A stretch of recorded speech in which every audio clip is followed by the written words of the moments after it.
Right, so today I want to talk about this story of the feminist who lost all her friends basically because she was trying to push feminism on them. And I have this tweet pulled up of Lauren Chen, formerly I believe her name was Roaming Millennial. She's a fairly popular social media personality. Looks like she works for Blaze TV. But her tweet is Twitter's most notorious woke feminist is complaining that all her friends stopped hanging out with her when she tried to push intersectionality on them. It's both hilarious and sad at the same time. Imagine alienating your best friends because they refuse to join your cult. And that's kind of the point we're at nowadays with this whole feminism, and I mean a lot of other things, but feminism is that they're no longer fighting for women's rights. I mean, to be perfectly honest, a lot of the stuff that they're originally fighting for isn't kind of it was necessary in a way, and it also wasn't necessary in a way that when you think of feminism, the first thing you think of is generally the whole, getting women the right to vote, and then the whole, women in the workplace, basically, and women getting the right to vote. They didn't have it not because of sexism, but because men were subject to the draft, thus meaning that they had the right to vote. And the Supreme Court ruled that men, if they were drafted, they had to go because um, they had the right to vote basically, and that was challenged in World War I. Now there was ways to get around it. I mean, you could fake that you were insane or you could injure yourself, but still, I mean, just because there is ways around rules doesn't mean that the rules don't exist. And the women in the workplace, I think that's good in some ways, but as good as it is in some ways, it's also very bad in other ways. In that raising kids in daycare isn't nearly as good for them. I mean, if you look at kids raised in daycare versus kids raised by a stay-at-home mom, the kids raised by the stay-at-home mother, on average, turn out better, like higher grades, less chance of ending up in prison, all that kind of stuff.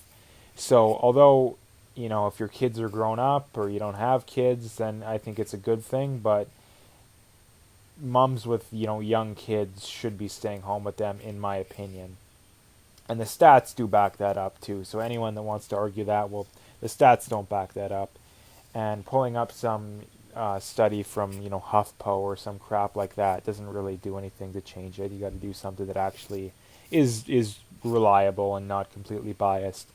And the other thing about this point too is that like it says here, feminism is kind of becoming a cult. And the other thing about this point that I want to point out is that people like this woman clearly thought that it was completely normal and people would fall for the BS hook, line, and sinker. But although society, if you probably ask the average person if they support this kind of stuff, it's kind of like a silent. People might tell you in some survey, if you're interviewing on the street that they agree with this kind of stuff, but behind closed doors, they really are tired of it being pushed on them. Like I mentioned in one of the last videos that I seen in one of the YouTubers I watched, that the acceptance of the I don't know what you want to call it exactly, but LGBT, whatever, is actually starting to go down. And my theory, and I think a lot of people's theory, is that they have all the basic rights. I mean, LGBT was behind the gays, and even more behind, or even less behind the women. And at this point, majority of the people are like, yeah, you have equality under the law. You have preferential treatment in a lot of ways. It's not even equality. Like it's beneficial to be, or it benefits you to be gay or a woman in most scenarios. Like the if you were just blindly selecting people that would be most subject um, to discrimination, it would be men, especially white men, because as the theory goes, well, white men have all the privilege. That must mean that for them to prove themselves or get a job or whatever, they need to be better than the next person.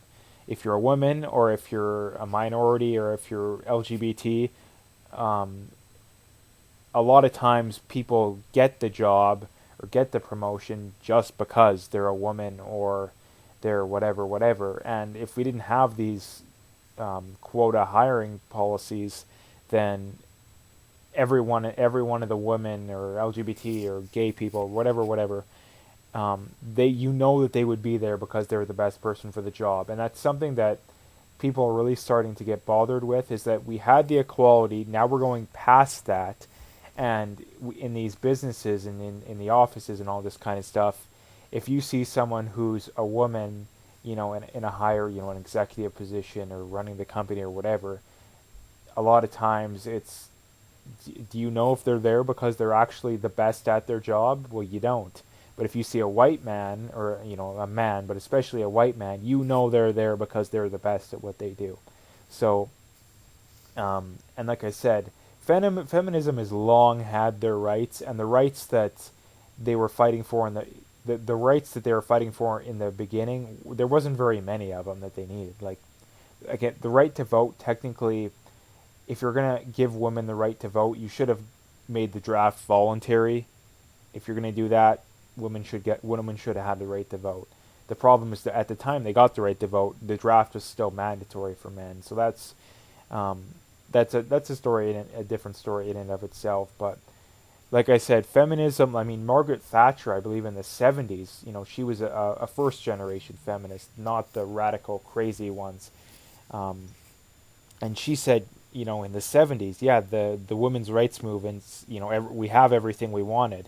And here we are still today. And if you ask the average feminist, I would bet that they would claim that women's rights are still, their women are as oppressed as they ever have. Basically, I would bet, and I would bet that the majority of the public would agree with that too. Maybe not the majority, but a percent of the population would.